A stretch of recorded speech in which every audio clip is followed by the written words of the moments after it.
नमस्कार, जय हिंद, वंदे मातरम दोस्तों। मैं नवदीप सिंह तक्षशिला बुंदेलखंड में आपका एक बार फिर से स्वागत करता हूं। तो जैसा कि आप देख रहे हैं, मध्य प्रदेश शिक्षक वर्ग 3 चयन परीक्षा। तो आपको पता है वर्ग 2 की चयन परीक्षा का जो विज्ञापन है वो जारी हो चुका है। उनके पद भी जारी हो चुके हैं, डेट भी आ गई है कि कब से आपके जो एग्ज़ाम है वो होने वाले हैं। तो 20 मार्च से वर्ग 2 के एग्ज़ाम होने वाले हैं। तो वर्ग 3 चयन परीक्षा का कब तक नोटिफिकेशन जारी होगा, इसमें क्या योग्यता रहेगी, आयु क्या रहेगी, सिलेबस में क्या बदलाव होगा और कितने पदों पर ये आपकी परीक्षा होने वाली है, और उसमें क्या बीएड वाले कर पाएंगे आवेदन, बहुत सारे क्वेश्चन हैं ऐसे। तो उनको हम एक एक करके डिस्कस करेंगे, जिससे आपके जो भी कन्फ्यूज़न है वो दूर हो सके। और जो कुछ भी और कोई क्वेश्चन आपके मन में आता है तो आप कमेंट बॉक्स में लिखकर पूछ सकते हैं, उसका मैं ज़रूर जवाब दूंगा। और जिसने हमारे चैनल को सब्सक्राइब ना किया हो वो सब्सक्राइब करके बेल आइकन को ज़रूर प्रेस कर लें, और इस वीडियो को अपने सभी मित्रों तक ज़्यादा से ज़्यादा शेयर ज़रूर कर दें। तो चलिए शुरू करते हैं। तो सबसे पहले हम बात कर लेते हैं, आपने वर्ग 2 का जो विज्ञापन देखा होगा, उसमें आपने वर्ग 2 के जो पद हैं विज्ञान के, उसके केवल 7 पद आए हैं। वो भी जनजातीय कार्य विभाग की कृपा से ये पद आ गए हैं।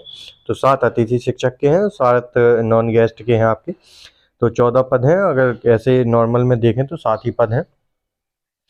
तो डीपीआई द्वारा इनके लिए कोई भी पद जो सृजित है वो नहीं किया गया है। तो डीपीआई से इस मामले में सवाल पूछा गया है कि ऐसा क्यों हुआ है। तो ये मैं इसलिए बता रहा हूँ क्योंकि बहुत सारे जो शिक्षक हैं वो बीटीसी या फिर डीएलएड किए हुए हैं और विज्ञान से उन्होंने भरा था। तो वो अब वर्ग 3 का भी उन्होंने एग्ज़ाम दिया होगा, तो उसके रिलेटेड मैं बता रहा हूँ कि आप वर्ग 3 का भी कर सकते हैं। तो डीपीआई ने क्या जवाब दिया है उसमें, उनके द्वारा कहा गया है कि जो गणित के अध्यापक हैं वो आपके विज्ञान पढ़ा सकते हैं, बायो भी पढ़ा सकते हैं। और आपने देखा होगा गणित की जो सिलेबस है इसमें आपका केमिस्ट्री केमिस्ट्री का भी जो सिलेबस है वो ऐड की कर दिया गया है, फिजिक्स का भी ऐड कर दिया गया है। उनके द्वारा कहा गया है कि जो 10th तक के बच्चे हैं वो फिर मैथ ही लेते हैं, जिससे उनका फोकस मैथ पे रहता है। इसलिए उन्होंने गणित के अध्यापक को ये प्रायोरिटी दी है कि वो आपका साइंस भी पढ़ाएं। जबकि अगर माध्यमिक शिक्षक की बात करें तो इसमें जो आपके विज्ञान शिक्षक है, विज्ञान शिक्षक का पद होना अनिवार्य है। ऐसा आपने रूल बुक भी देखी होगी, रूल बुक में है कि जो विज्ञान विषय का अध्यापक है वो होना अनिवार्य है। जबकि इन्होंने ऐसा नहीं किया है। तो विज्ञान के जो पद हैं वो गणित के बराबर ही आने चाहिए थे, लगभग कुछ नहीं तो 1000 पद के समथिंग। 1000 तो बहुत दूर की बात है, इन्होंने तो पद ही नहीं दिए हैं। तो लगभग इतने पद तो होना ही चाहिए थे, क्योंकि ऐसा नहीं है कि आप विज्ञान को ऐसे ही नॉर्मली कर दें कि चाहे कोई पढ़ा देगा। विज्ञान ऐसा सब्जेक्ट नहीं है। तो अगर वे ये ऐसा करते हैं तो फिर आगे चल के जो स्टूडेंट्स हैं जो आपके बायो से बीएससी करते हैं, तो वो भी अब आगे चल के गणित से ही करना पड़ेगा। क्योंकि अगर जो आपकी टीचिंग लाइन में आना चाहते हैं, अगर वो बायो से करते हैं तो फिर उनके पास जो वर्ग 2 का जो ऑप्शन है वो बंद हो जाता है, क्योंकि इसमें तो पद ही नहीं दिए जाते हैं इनके द्वारा। तो इनके द्वारा ये बात कही गई है कि गणित वाला जो अध्यापक है वो पढ़ा सकता है। तो ऐसा निकल के आया है। तो आगे देखते हैं कि क्या इस पर एक्शन लिया जाता है। हाई कोर्ट जाएंगे विद्यार्थी, बिल्कुल जाना ही चाहिए, क्योंकि इनके द्वारा ऐसा काम ही किया गया है। तो अब हम वर्ग 3 पर बात करते हैं। तो जो अभ्यर्थी विज्ञान विषय के हैं वो कई ऐसे हैं जो वर्ग 3 का भी उन्होंने एग्ज़ाम दिया था और क्वालिफाई भी, आपके इसका रिज़ल्ट भी आपका आने वाला है, जनवरी लास्ट तक आ जाएगा इसका रिज़ल्ट। तो उनका क्या योग्यता रहेगी, सिलेबस क्या होगा, इसमें हम डिस्कस करते हैं। तो पहले विज्ञापन देख लेते हैं। तो जो आपका ये कैलेंडर जारी हुआ था, इसमें आपने देखा होगा कैलेंडर में आपका जो माध्यमिक शिक्षक खेल गायन वादन नृत्य की जो परीक्षा है वो मार्च 2025 को प्रस्तावित है, आपकी वर्ग 2 की। और 13 जनवरी को इसका जो रूल बुक वगैरह थी वो डीपीआई को प्राप्त होनी थी, तो आ गई थी। उसके 1-2 दिन बाद उन्होंने नोटिफिकेशन जारी कर दिया गया था। और इसके जो विषय पद थे ये 10,000 के समथिंग बताए गए थे, और इसकी जो रिज़ल्ट है वो मई में बताई जा रही है। तो जो आपकी प्राथमिक शाला चयन परीक्षा, जो आपकी वर्ग 3 की चयन परीक्षा है, इसके बारे में बात करें तो इसका जो एग्ज़ाम है वो अप्रैल 2025 में प्रस्तावित बताया जा रहा है।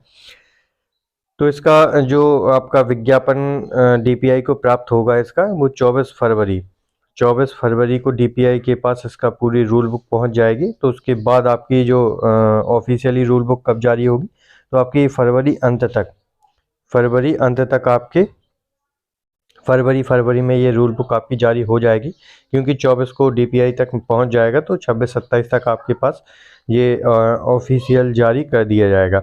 इसमें कितने पद होंगे, तो पद इसमें नहीं बताए गए हैं, क्योंकि आपने देखा होगा कितनी जो न्यूज़ निकल के आ रही थी कि डीपीआई में आपके इतने पद खाली हैं। आपने अभी जो जनजाति कार्य विभाग है उसमें भी पद देखे थे कि वर्ग 2 में बहुत सारे जो 41,000 के समथिंग पद थे, तो 21,000 तो आने ही थे। 50% आपको पता है कि वो प्रमोशन से भर देते हैं, तो 21,000 तो दूर, बहुत ही कम संख्या में टोटल पद बताए गए हैं। इसमें 10,000 ही पद आए हैं। अगर ऐसे वो म्यूज़िक वगैरह के, नृत्य के निकाल दें तो वो बहुत कम पद रह जाते हैं। तो इनका जो पदों की संख्या लगभग मेरे हिसाब से तो बहुत कम ही आएगी, ज़्यादा नहीं आएगी, क्योंकि वर्ग 3 के पद तो वैसे बहुत खाली हैं। 50,000 के समथिंग, 30,000 के समथिंग पद खाली हैं। तो इसमें जो पद आएंगे मेरे हिसाब से 10, 15 या 20,000 के समथिंग इसके समथिंग पद आने वाले हैं आपके। फिर आगे उस पर डिपेंड करता है, जब आपका नोटिफिकेशन आएगा उसमें पता चलेगा कि कितने जारी होते हैं। उनका जो रिज़ल्ट है वो जून में बताया जा रहा है। तो जितने भी वर्ग 3 के अभ्यर्थी हैं जिनका एग्ज़ाम अच्छा गया है, जो पास हैं उसमें, क्योंकि आपका स्कोर तो पता चल ही जाता है, ये 1, 2, 3 नंबर का अंतर पड़ेगा आपका जो नॉर्मलाइजेशन होगा। अगर ईजी शिफ्ट रहती है तो थोड़े कम भी हो जाएंगे, अगर हार्ड रहती है तो बढ़ भी जाएंगे आपके, तो उस पर डिपेंड रहेगा। तो आप अपनी पढ़ाई कैसे करें, तो आपके जो सब्जेक्ट हैं मेरे हिसाब से जो आपका यूपी टेट में जो सुपर टेट होता है उसी तर्ज पर आपका जो चयन परीक्षा का सिलेबस है वो रखेंगे, कि आपके इसमें जो सब्जेक्ट हैं वो सारे सब्जेक्ट रहने वाले होंगे। तो अभी आप क्या कर सकते हैं, जो आप हिंदी है, आपकी हिंदी है, सीडीपी है, मैथ है, हिंदी, सीडीपी, मैथ, साइंस है। साइंस जो नॉर्मल साइंस होती है जिसमें आपके कार्य, बल, ऊर्जा, गति, ये आपके फिजिक्स वाले जो टॉपिक हैं छोटे छोटे, इनको आप कंप्लीट कर सकते हैं। और इसमें संस्कृत है और ईवीएस है। ये आप जो कुछ 5-6 जो सब्जेक्ट हैं ये आप अच्छे से करके चलें। जो आपके प्री में है, प्री वाला जो आपका कोर्स है, ये आप पूरा 100% अपना तैयार रखें, क्योंकि यहाँ ये तो आपके रहने वाले हैं। उसमें कुछ जो चीज़ें हैं वो ऐड हो जाएंगी, जैसे आपका साइंस है, इसमें साइंस ऐड कर सकते हैं ये लोग, कि साइंस के कुछ क्वेश्चन ऐड कर सकते हैं, अंग्रेजी के भी कुछ क्वेश्चन ऐड कर सकते हैं। आपने सुपर टेट का जो सिलेबस है वो देखा होगा, यूपी वाला। इसमें एक एक 13-14 विषय उसमें रखे गए हैं। आपके शिक्षा शास्त्र भी है, इसमें सीडीपी है, हिंदी है, मैथ है आपकी, उसमें रीजनिंग है आपकी, उसमें साइंस है उसमें, और हिस्ट्री है उसमें, जियोग्राफी है उसमें, आपकी राजनीति शास्त्र भी है उसमें। जो आपके टोटल मिला के 14 सब्जेक्ट हैं, उसमें संस्कृत भी है उसमें, और उसमें आप अगर देख के चलें तो कंप्यूटर भी है उसमें। तो इसमें और 5-5 नंबर के, जैसे कंप्यूटर 5 नंबर का दे दिया जाता है, इसमें साइंस 10 नंबर की है आपकी, और संस्कृत उसमें जो 10 नंबर की रखी गई है, अंग्रेजी 10 नंबर की रखी गई है, उसमें हिंदी 20 नंबर की है, सीडीपी आपकी 10 नंबर की रखी गई है। मतलब सीडीपी के 3 पार्ट रहते हैं उसमें, सीडीपी है, बाल विकास है, शिक्षा शास्त्र है, और ऐसे मिला के 30 नंबर की है। मैथ आपकी 20 नंबर की रखी जाती है। तो टोटल मिला के वो 150 नंबर का होता है। और ये अगर 100 नंबर का होगा क्वेश्चन, 100 का पेपर होगा, तो आपके जो 5 सब्जेक्ट मेन अभी प्री में चल रहे हैं ये आप पूरे 100% अपना तैयार करके रखें। थोड़ा बहुत चेंज होगा उसमें सिलेबस, 10-20%, जैसे आपने वर्ग 2 में भी देखा होगा। तो थोड़ा हाई लेवल की तैयारी करना होगा, क्योंकि आपने वर्ग 2 में देखा होगा अंग्रेजी का सिलेबस उन्होंने 9th और 10th की बुक्स उसमें ऐड कर दी हैं, जबकि आपको पता है वर्ग 2 का 6, 7, 8 की जो किताबें हैं वो पढ़ानी होती हैं 6, 7, 8 तक। लेकिन ये किसी को भी किसी से भी उसमें पढ़वा लेते हैं। तो उन्होंने यह सोच के क्या किया है कि अगर टीचर नहीं होगा तो 9th 10th में भी आपके वर्ग 2 के जो टीचर हैं वो पढ़ाते हैं, तो पहले ही उनको ये आना चाहिए। तो यही उनका जो माइंडसेट है वो रहा होगा। तो इसी के चलते उन्होंने इसमें ऐड कर दिया है। तो आप वर्ग 3 वाले क्या करें कि अपना जो प्री वाला पूरा सब्जेक्ट है वो कंप्लीट करके चलें, और आयु आपको पता है जो रहती है वही रहेगी, 40 से 45 वर्ष होती है, जो मिनिमम 40 होती है। कोई भी अगर कैटेगरी से अतिथि शिक्षक से आते हो तो उनको वो मिल जाता है 5 साल का। और योग्यता, क्या बीएड वाले एलिजिबल होंगे?